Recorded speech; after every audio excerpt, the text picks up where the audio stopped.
បាទសួស្តីដល់បងប្អូនអរគ្នាអូខេវិលត្រឡប់មកកាន់មេរៀន Excel យើងបន្តទៀតដែលថ្ងៃមុនលោកគ្រូបានបង្ហាញដល់បងប្អូនអរគ្នាពីអនុគមឬក៏រូបមន្ត count if រួចហើយអូខេអញ្ចឹងលោកគ្រូសូមបកត្រឡប់ទៅក្រោយបន្តិចដើម្បីរំលឹកមេរៀនចាស់បន្តិចមុនពេលយើងចូលទៅកាន់មេរៀនថ្មីណាដែលកាលពីមេរៀនមុនគឺយើងរៀនតាក់ទងតែជាមួយនឹងមេរៀនមួយដែលឈ្មោះថា count if ដូច្នេះបងប្អូនបានដឹងហើយថា count if ជាប្រភេទរូបមន្តមួយដែលគេប្រើសម្រាប់រាប់ចំនួន cell ដែលមានលក្ខខណ្ឌអញ្ចឹងឧទាហរណ៍ថានៅក្នុងមួយថ្នាក់នឹងយើងមានចំនួនសិស្សចំនួន20នាក់ប៉ុន្តែគេចង់ដឹងថានៅក្នុង20នាក់នឹងតើមានសិស្សប្រមាណអ្នកមានសិស្សស្រីប្រមាណអ្នកដែលជាការដាក់លក្ខខណ្ឌក្នុងការដែលឲ្យរូបមន្តស្វែងរកទៅលើចំនួនសិស្សដែលទៅតាមលក្ខខណ្ឌដែលយើងចង់បានអូខេអញ្ចឹងរបៀបនៃការប្រើប្រាស់រូបមន្ត count if គឺយើងប្រើស្មើយើងចុចស្មើមកបន្ទាប់មកយើងបើកមុខកញ្ចក់យើងធ្វើការ rank គឺ rank គឺអូសទៅលើលក្ខខណ្ឌណាដែលយើងចង់ធ្វើការរកតម្លៃហ្នឹងបន្ទាប់មកទៀតគឺ criteria នេះគឺសម្រាប់ដាក់លក្ខខណ្ឌអញ្ចឹងបើសិនជាយើងចង់រកលក្ខខណ្ឌអីដូចជាប្រុសឬក៏ស្រីគឺយើងធ្វើការបញ្ចូលនៅត្រង់កន្លែង criteria លក្ខខណ្ឌនេះបាទអូខេតមកទៀតបន្ទាប់ពីយើងបានយល់អំពី count if រួចហើយឥឡូវលោកគ្រូនឹងបង្ហាញនៅមេរៀនថ្មីមួយដែលជាមេរៀនបន្ទាប់ជាមួយគ្នាដែលជាមេរៀនហ្នឹងគឺវាតាក់ទងនឹងកន្លាគ្នាដែរដែលលោកគ្រូចង់សួរទៅកាន់បងប្អូនថាប្រសិនបើយើងចង់រាប់ចំនួនទៅតាមលក្ខខណ្ឌចំនួនដែលមានលក្ខខណ្ឌប៉ុន្តែលក្ខខណ្ឌរបស់យើងហ្នឹងគឺវាមានតែលក្ខណៈមួយទេប៉ុន្តែបើយើងចង់រាប់លក្ខខណ្ឌដែលមានលក្ខខណ្ឌច្រើនតើយើងរាប់បែបម៉េចថ្ងៃនេះលោកគ្រូនឹងធ្វើការបង្ហាញបងប្អូនអរគ្នាតាក់ទងទៅជាមួយនឹងមេរៀនរូបមន្ត count if ដែលមានអក្សរ s ពីក្រោយដែលយើងហៅថា count if s តោះចាប់ដើមអូខេចំណុចដែលយើងនឹងធ្វើការរៀនជាមួយគ្នានៅថ្ងៃនេះបន្តទៀតគឺយើងរៀនអំពីរូបមន្តមួយដែលឈ្មោះថា count if s ជារូបមន្តប្រើសម្រាប់រាប់ចំនួន cell ដែរប៉ុន្តែមានលក្ខខណ្ឌច្រើនបើយើងប្រើ count if ទៅទេគឺវារាប់បានតែលក្ខខណ្ឌរកបានតែលក្ខខណ្ឌមួយទេប៉ុន្តែបើករណីយើងចង់បានលក្ខខណ្ឌចាប់ពី2ឡើងទៅលើដូច្នេះ count if ទៅទេគឺអាចប្រើបានទេលុះត្រាតែមាន count if ដែលមានអក្សរ s ដែលបង្ហាញពីចំនួនច្រើនទើបបានយើងអាចប្រើលក្ខខណ្ឌច្រើនបានអូខេឧទាហរណ៍នៅក្នុងសិស្សមួយថ្នាក់ហ្នឹងមានសិស្សចំនួន50នាក់ប៉ុន្តែលោកគ្រូចង់ដឹងថាតើនៅក្នុងសិស្ស50នាក់ហ្នឹងមានសិស្សប្រុសប្រមាណអ្នកដែលគាត់បានប្រឡងជាប់ដូច្នេះកន្លែងនេះត្រង់ចំណុចកន្លែងនេះគឺលក្ខខណ្ឌរបស់យើងគឺត្រង់ចំណុចកន្លែងខ្លះដែលលោកគ្រូចង់បង្ហាញដល់បងប្អូនអរគ្នានៅក្នុងនោះយើងចង់ដឹងថាតើសិស្ស50នាក់ហ្នឹងមានសិស្សប្រុសប្រមាណអ្នកប៉ុន្តែសិស្សប្រុសហ្នឹងលោកគ្រូអត់ចង់បានសិស្សប្រុសទាំងអស់ទេលោកគ្រូចង់ដឹងថាសិស្សប្រុសហ្នឹងមានអ្នកជាប់ប្រមាណអ្នករាប់តែអ្នកជាប់ទេរាល់តែអ្នកជាប់ទេអញ្ចឹងអ្នកធ្លាក់គឺលោកគ្រូអត់យល់ទេបាទសេចក្តីថាបើយើងនិយាយឲ្យស្រួលស្ដាប់គឺមានន័យថាសិស្ស50នាក់នេះលោកគ្រូធ្វើការច្រោះភេទប្រុសម្តង់ហើយបន្ទាប់ពីច្រោះភេទប្រុសហើយលោកគ្រូច្រោះបន្តទៀតគឺថាច្រោះយកតែអ្នកដែលជាប់ទេអញ្ចឹងមានន័យថាលក្ខខណ្ឌរបស់យើងមានរហូតដល់តែ2ហើយបើសិនបើយើងចង់បានលក្ខខណ្ឌតទៀតយើងអាចដាក់ទៅគឺមានន័យថាអ្នកដែលជាប់ប៉ុន្តែគាត់នៅខេត្តស្វាយរៀងនៅខេត្តភ្នំពេញអីយើងអាចបន្តលក្ខខណ្ឌបានដូច្នេះបើសិនបើយើងប្រើលក្ខខណ្ឌច្រើនបែបនេះគឺ count if ទៅទេមិនអាចធ្វើទៅរួចទេដូច្នេះគឺយើងត្រូវការប្រើរូបមន្តមួយដែលមានឈ្មោះថា count if s ជារូបមន្តប្រើសម្រាប់រាប់ចំនួន cell ដែលមានច្រើនលក្ខខណ្ឌឬក៏លក្ខខណ្ឌច្រើនតោះដើម្បីកុំឲ្យខាតពេលយើងចាប់ផ្ដើមមើលទៅកាន់រូបមន្តរបស់យើងដូច្នេះការដែលប្រើរូបមន្តរបស់ count if s នេះគឺអត់មានខុសគ្នាជាមួយនឹងរូបមន្តរបស់យើងប្រើ count if ទៅទេប៉ុន្តែគ្រាន់តែយើងមើលទៅគោលដៅរបស់យើងថាតើយើងធ្វើយ៉ាងម៉េចទី1គេឲ្យយើងដាក់ថា criteria rank 1អញ្ចឹងមានន័យថាកន្លែងនេះគេឲ្យយើងធ្វើការអូសទៅលើលក្ខខណ្ឌទី1តើលក្ខខណ្ឌទី1របស់យើងចង់រកកន្លែងណាយើងអូសនៅកន្លែងហ្នឹងបន្តមកទៀតយើងចាប់ផ្ដើមដាក់លក្ខខណ្ឌទី1ដូច្នេះបើយើងនិយាយឲ្យស្រួលស្ដាប់ទៅគឺត្រង់ចំណុចកន្លែងដែលយើងប្រើ count if s នេះគឺមានន័យថាដំបូងគឺយើងធ្វើ style ដូចជាមួយនឹង count if ទៅទេដែរប៉ុន្តែគ្រាន់តែយើងអត់មានន័យថាយើងអត់បិទវងកញ្ចក់យើង enter ទេគឺយើងក្បៀសដើម្បីយើងបន្តទៅលក្ខខណ្ឌបន្តទៀតអញ្ចឹងយើងអនុវត្តដដែលម្ដងទៀតថាតើយើងចង់អូសទៅលើលក្ខខណ្ឌណាគេដាក់ថា criteria rank 2អញ្ចឹងមានន័យថាយើងអូសទៅកាន់លក្ខខណ្ឌទី2បន្តទៀតបន្ទាប់ពីអូសទៅលើលក្ខខណ្ឌទី2ហើយតើលក្ខខណ្ឌទី2ហ្នឹងយើងចង់បាននៅក្នុងលក្ខខណ្ឌទី2ហ្នឹងយើងចង់រកអីគេដូច្នេះបងអូនដាក់លក្ខខណ្ឌមកតោះបាទ តមកទៀតបើសិនបងប្អូនគិតថាអូខេខ្ញុំត្រូវការលក្ខខណ្ឌបន្តទៀតអញ្ចឹងអូនធ្វើអនុវត្តដដែលរហូតគ្រាន់តែត្រឹមក្បៀសមកគឺរួចជាស្រេចអូខេដូច្នេះនេះគឺជាមេរៀនទូទៅឬក៏ syntax នៃរូបមន្ត count if របស់យើងឥឡូវវិលត្រឡប់មកកាន់ការអនុវត្តរបស់យើងវិញថាតើដើម្បីអនុវត្តទៅលើរូបមន្ត count if នឹងបានតែយើងត្រូវធ្វើម៉េចតោះឥឡូវចូលទៅការអនុវត្តជាមួយលោកគ្រូទាំងអស់គ្នាអូខេវិលត្រឡប់មកកាន់កន្លែងនេះវិញគឺលោកគ្រូមានតារាងមួយដែលមានបុគ្គលិកចំនួន13នាក់ដែលនៅក្នុងនោះយើងមានលេខរៀងមានឈ្មោះមានភេទមានទីកន្លែងកំណើតក៏ដូចជាប្រភេទរថយន្តអូខេតោះសំណួរទី1ឥឡូវអ្វីដែលយើងត្រូវធ្វើគឺយើងរកកន្លែងនេះគេសួរថាតើបុគ្គលិកភេទប្រុសមានប៉ុន្មាននាក់អូខេតើបុគ្គលិកភេទប្រុសមានចំនួនឬក៏មានប៉ុន្មាននាក់នៅក្នុងនោះសំណួរសួរថាតើកន្លែងនេះយើងប្រើលក្ខខណ្ឌតើនៅក្នុងលំហាត់នេះតើវាមានប៉ុន្មានលក្ខខណ្ឌបើយើងមើលឲ្យស្រួលស្ដាប់ទៅគឺមានន័យថាគេចង់ដឹងថាតារាងនៅក្នុងនេះ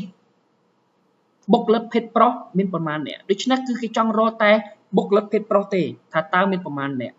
ដូច្នេះតើលក្ខខណ្ឌវាមានប៉ុន្មានដែលយើងអាចសម្លឹងបានដោយសារយើងចេះរូបមន្ត count if មួយហើយយើងថែមរូបមន្តមួយទៀតគឺ count if s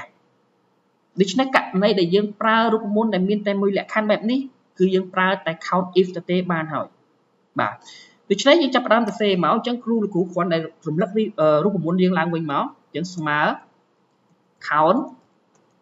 if យើងធ្វើការបើកវងកញ្ចក់សំណួរសួរថាតើគេឲ្យយើងរែងតែយើងរែងទៅលើជួរណាអញ្ចឹងយើងចង់រកមានន័យថាយើងអស់ទៅលើលក្ខខណ្ឌជួរណាលក្ខខណ្ឌអីគេអញ្ចឹងមានន័យថាយើងចង់រកជួរប្រុសតើយើងចង់រកភេទប្រុសមានប្រមាណអ្នកអញ្ចឹងយើងធ្វើការអស់នៅកន្លែងជួរប្រុសនឹងមកបាទតមកទៀតយើងធ្វើការក្បៀសគេចង់បានអីគេគឺលក្ខខណ្ឌភេទប្រុសអញ្ចឹងគេចង់បានប្រុសថាមានប្រមាណអ្នកដូច្នេះបងអូនអាចធ្វើការវាយបញ្ចូលក៏បានបងអូនយកម៉ៅមកចុចនៅកន្លែងជួរដែលយើងចង់រាប់លក្ខខណ្ឌនេះក៏បានបាទអញ្ចឹងប្រហែលថាលោកគ្រូដាក់ចុចនៅនេះមកគឺភេទប្រុសយើងធ្វើការបិទវងកញ្ចក់យើងធ្វើការ enter នៅក្នុងនេះវាបានបង្ហាញប្រាប់យើងហើយថានៅក្នុងនេះគឺមានន័យថាចំនួនភេទប្រុសគឺមាន7នាក់បើយើងចង់ដឹងបងអូនអាចធ្វើការរាប់ចំនួននេះបាន1 2 3 4 5 6 7បាទគឺ7ត្រូវអូខេតមកទៀតគេសំណួរសួរថាតើបុគ្គលិកភេទប្រុសដែលរស់នៅទីក្រុងដែលរស់នៅខេត្តកណ្ដាលមានប៉ុន្មាននាក់អូខេអញ្ចឹងកន្លែងនេះសំណួរសួរថាតើយើងត្រូវធ្វើម៉េចដើម្បីអាចដឹងថាបុគ្គលិកភេទប្រុសដែលគាត់រស់នៅទីក្រុងនៅខេត្តកណ្ដាលមានប៉ុន្មាននាក់ដូច្នេះបើយើងសម្លឹងមើលឲ្យច្បាស់យើងត្រូវទាញថាតើកន្លែងណាដែលជាលក្ខខណ្ឌរបស់យើងអូខេអញ្ចឹងបើសិនបើគេចង់ដឹងចំនួនអញ្ចឹងគឺមានតែរូបមន្ត count ទេប៉ុន្តែ count នេះតើលក្ខខណ្ឌរបស់យើងតើលក្ខខណ្ឌមានកន្លែងណាខ្លះទី1លក្ខខណ្ឌគឺភេទប្រុសទី2គឺគាត់រស់នៅខេត្តអីគេគឺខេត្តកណ្ដាលអញ្ចឹងលក្ខខណ្ឌទី1របស់យើងគឺអីគេគឺភេទប្រុសចំណែកឯលក្ខខណ្ឌទី2របស់យើងគឺទីកន្លែងកំណើតរបស់គាត់ថាតើគាត់នៅខេត្តណាដូច្នេះកន្លែងនេះវាអាចមានភេទប្រុសដូចយើងបានដឹងហើយថាភេទប្រុសរបស់យើងមាន7នាក់ប៉ុន្តែក្នុង7នាក់ហ្នឹងយើងអត់ត្រូវការយកទាំង7នាក់មកបង្ហាញទេគេចង់ដឹងថា7នាក់ហ្នឹងគាត់នៅខេត្តកណ្ដាលមានចំនួនប៉ុន្មាននាក់ដូច្នេះបើវាមាន2លក្ខខណ្ឌឡើងទៅលើបែបនេះយើងអត់អាចប្រើ count if ទៅទេបានទេគឺយើងប្រើ count if s តោះចាប់ផ្ដើមអនុវត្តជាមួយលោកគ្រូស្មើ count if s តមកទៀតបងធ្វើការបើកវងកញ្ចក់គេឲ្យយើង criteria rank 1អញ្ចឹងមានន័យថាយើងអស់ទៅលើលក្ខខណ្ឌទី1របស់យើងតើលក្ខខណ្ឌទី1របស់យើងគឺនៅទីណាគឺភេទប្រុសបាទអញ្ចឹងយើងអស់មកបន្តមកទៀតបងអូនធ្វើការក្បៀស criteria 1អញ្ចឹងមានន័យថាបងអូនធ្វើការទៅលើអីគេលក្ខខណ្ឌទី1របស់យើងតែនៅក្នុងជួរនេះយើងចង់រកលក្ខខណ្ឌអីគេគឺភេទប្រុសអូខេបន្តមកទៀតយើងចង់ចូលទៅកាន់លក្ខខណ្ឌទី2អញ្ចឹងបងអូនធ្វើការក្បៀសទៀតអញ្ចឹងគេឲ្យយើងធ្វើយ៉ាងម៉េច criteria rank 2អញ្ចឹងមានន័យថាមើលទៅអានសំណួរគេយល់ទៅបងអូននឹងអាចធ្វើបានហើយដែលរស់នៅខេត្តកណ្ដាលដូច្នេះឥឡូវយើងចង់ដឹងថាតើជួរណាដែលបញ្ជាក់ថាគាត់រស់នៅទីកន្លែងណាបានគឺនៅទីកន្លែងកំណើតគាត់នេះអូខេអញ្ចឹងយើងអូសមកបាទអូខេតមកទៀតយើងចាប់ផ្ដើមធ្វើយ៉ាងម៉េចទៀតគឺយើងចាប់ផ្ដើមក្បៀសតើនៅក្នុងកន្លែងហ្នឹងមានន័យថាតើកន្លែងហ្នឹងគាត់យ៉ាងម៉េចដែរគាត់ត្រូវការអ្នកដែលនៅខេត្តកណ្ដាលអូខេអញ្ចឹងអ្នកនៅខេត្តកណ្ដាលអូនយកពាក្យមួយនៅក្នុងខេត្តកណ្ដាលមកយើងចុចលើនឹងមកបាទអូខេអស់លក្ខខណ្ឌនៅ ចឹងលោកគ្រូគិតថាលក្ខខណ្ឌនៅក្នុងនេះមានតែ2ទេអញ្ចឹងយើងចាប់ផ្ដើមបិទវងកញ្ចក់រួចយើងធ្វើការ enter អូខេអញ្ចឹងក្នុងចំណោមអ្នកដែលអ្នកភេទប្រុសគឺមាន7អ្នកនេះប៉ុន្តែពេលដែលយើងច្រោះមកតង់ទៀតថាគាត់នៅតែខេត្តកណ្ដាលទេយើងយកតែអ្នកខេត្តកណ្ដាលគឺមានតែម្នាក់ទេឥឡូវបងប្អូនអាចមើលបានតើមនុស្សប្រុសនៅខេត្តកណ្ដាលហ្នឹងមានតែម្នាក់មែនឬក៏អត់អូខេបាទខេត្តកណ្ដាលយើងមើលនៅក្នុងនេះមានប្រមាណ1 2បាទ2 3អូខេ3ប៉ុន្តែនៅក្នុងនោះយើងយកតែភេទប្រុសទេអញ្ចឹង3នេះមានន័យថា2ទៀតគឺស្រី1ស្រី2អញ្ចឹងមានន័យថាស្រីអត់យកលក្ខខណ្ឌទេអញ្ចឹងត្រូវហើយគឺមានតែម្នាក់ទេបាទអូខេ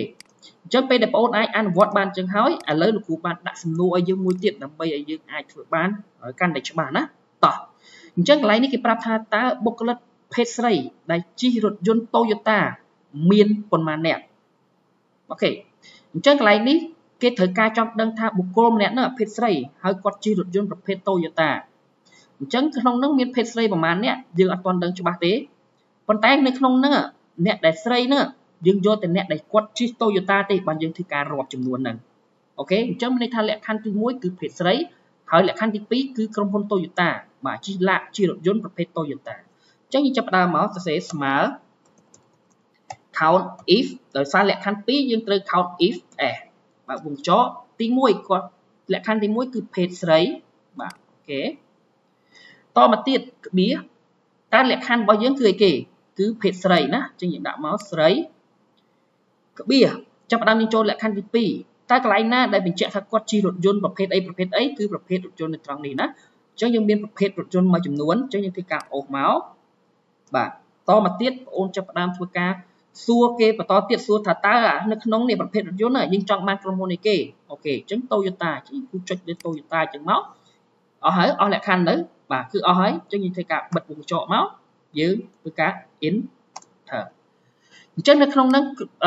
មានន័យថាបុគ្គលិកភេទស្រីដែលជិះរថយន្តប្រភេទ Toyota មានចំនួនប្រមាណអ្នកគឺ3អ្នកបាទអញ្ចឹងយើងត្រូវអត់ឥឡូវយើងមើល Toyota ទី1ស្រីទី1ត្រូវ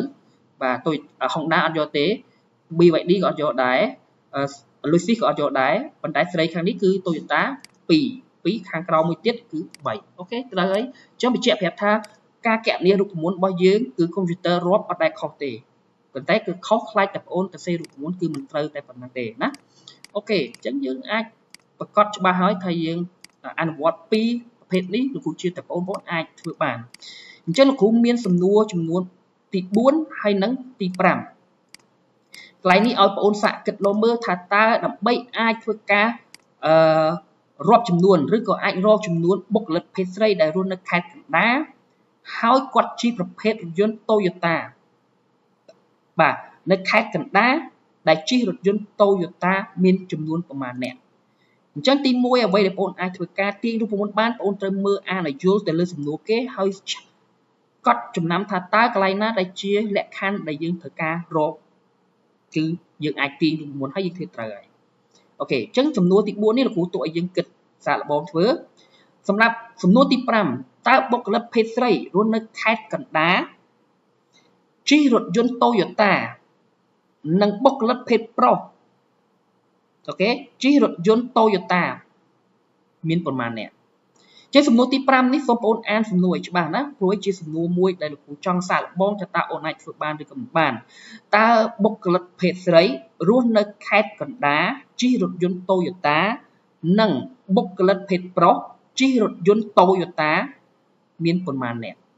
អូខេអញ្ចឹងបងប្អូនអាចធ្វើការគណនាមកយើងអាចរកមើលថាតើសំណួរនេះតើបងប្អូនអាចធ្វើបានកម្រិតប៉ុណ្ណាណាអូខេអញ្ចឹងនេះជាមេរៀនដែលលោកគ្រូចង់បង្ហាញដល់បងប្អូនអរគ្នាតាក់ទងទៅជាមួយនឹងលំហាត់រូបមន្តអនុគម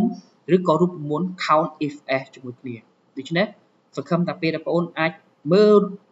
វីដេអូរបស់លោកគ្រូបានហើយបងប្អូនអាចចាប់បានហើយបងប្អូនអាចយល់អំពីការប្រើប្រាស់រូបមន្តប្រភេទនេះបានយ៉ាងស្ទាត់ជំនាញអូខេអរគុណ